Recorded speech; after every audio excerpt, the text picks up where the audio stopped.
Assalamualaikum warahmatullahi wabarakatuh.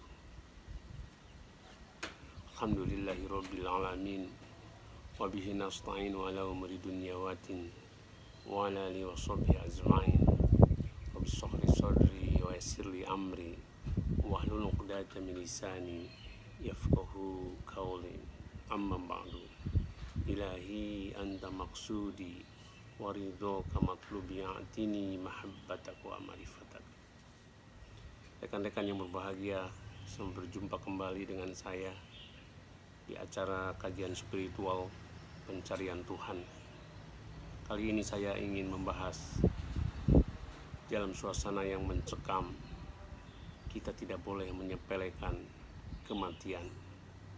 Saya sengaja pakai sunglass karena suasana di dalam rumah menjenuhkan sekali. Saya coba keluar ke lantai 2 ini untuk melihat suasana yang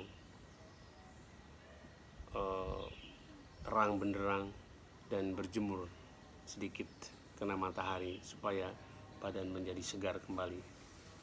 Teman-teman yang berbahagia, siapa yang takut mati? Anda takut mati?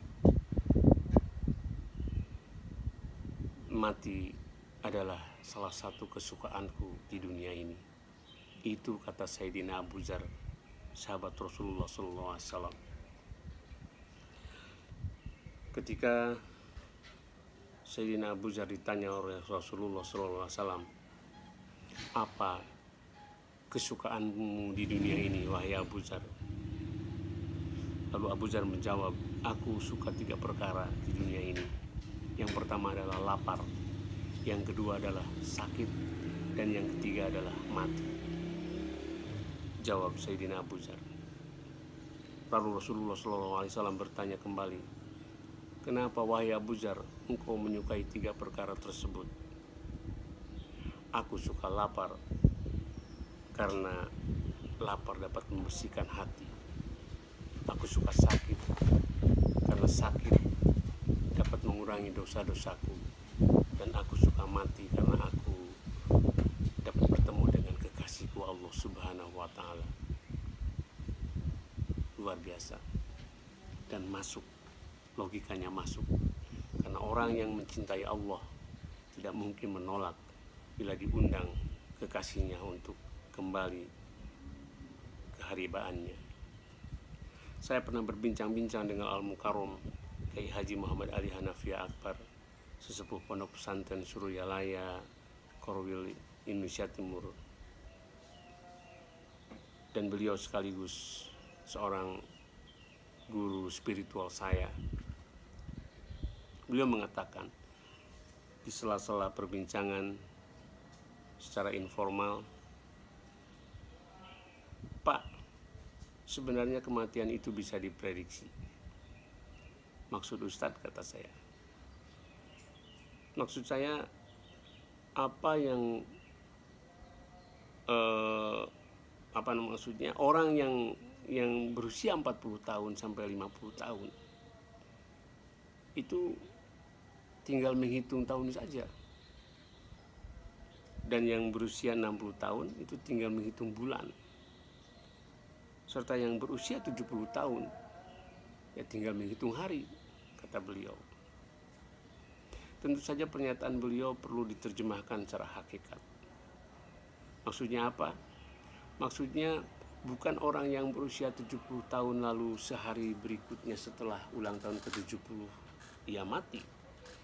Tetapi maksud beliau, orang yang berusia 70 tahun itu bersegeralah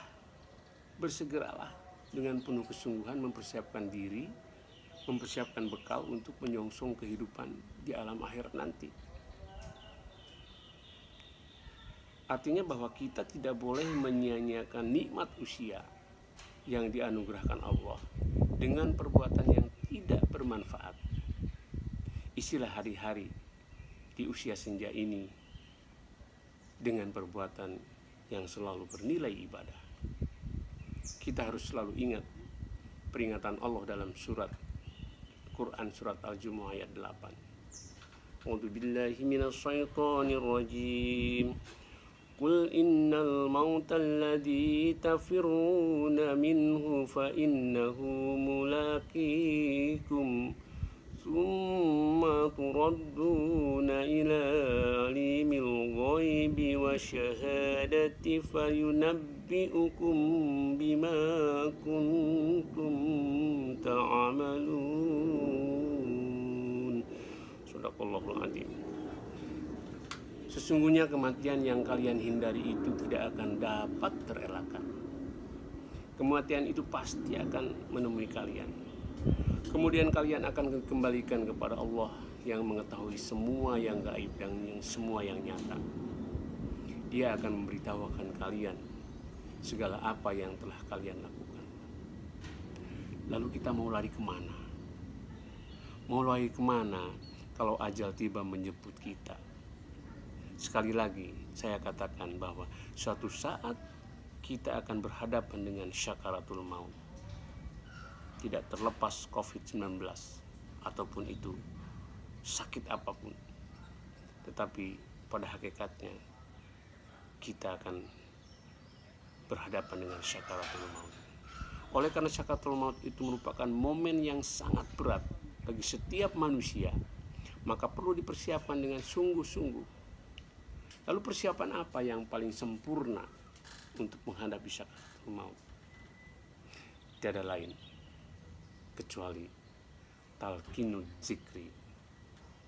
Kita ditalkin sejak dini. Kita dibelajari oleh guru mursyid tentang zikir agar semasa hidup kita selalu ingat kepada Allah Subhanahu wa taala.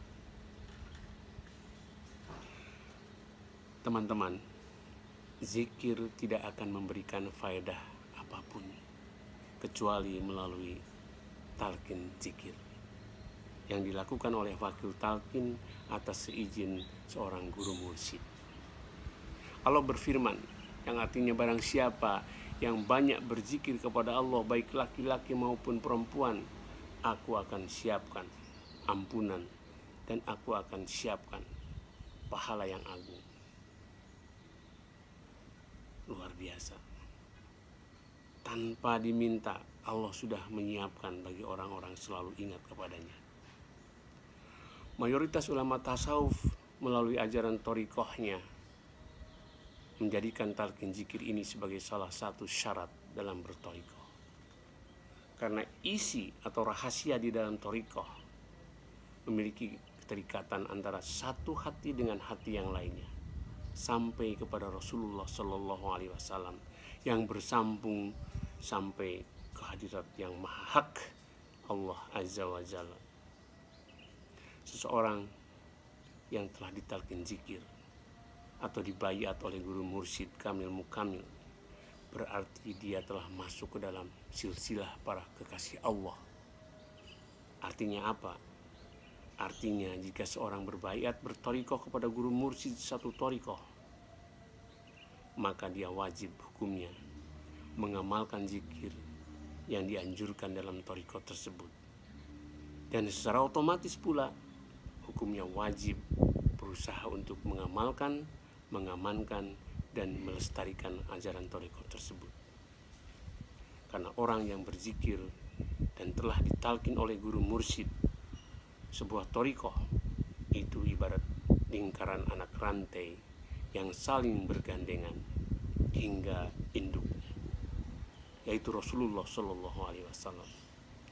Jadi kalau induknya ditarik, maka semua lingkaran yang terangkai akan ikut tertarik kemanapun arah tarikannya.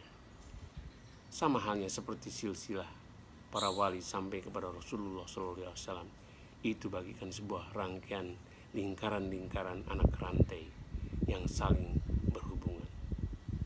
Sedangkan orang yang berzikir tetapi belum memperoleh talqinul zikri oleh guru mursyid kamil mukamil, dapat diibaratkan anak rantai yang terlepas dari rangkaiannya. Bila rantai itu ditarik, maka ia tidak akan ikut tertarik. Oleh karena itu, bagi Anda yang telah diberi giroh, semangat, dan kemauan untuk berbaiat kepada seorang guru mursyid, Anda patut mensyukuri anugerah atau hidayah tersebut. Karena tidak semua orang mau dan dapat memperoleh hidayah tersebut. Selanjutnya kewajiban Anda berthariqah, kemudian istiqomah menjalani amalan-amalannya. Masih saya teringat kata Kiai Haji Muhammad Ali Hanafi Akbar, thariqah tidak melemahkan syariat, justru sebaliknya, thariqah akan memperkuat syariat. Dengan berthariqah, ibadah akan semakin khusyuk karena dapat memahami hakikat dari ibadah tersebut. Siapa tahu kita termasuk orang-orang yang la khaufu alaihim walahum yahjanun. Tidak ada rasa takut, tidak ada rasa sedih. Bahkan kita tidak takut dijemput oleh sakaratul maut menghadap hadiratnya. Jangan sepelekan kematian. Billahi taufiq wal hidayah. Wassalamualaikum warahmatullahi wabarakatuh.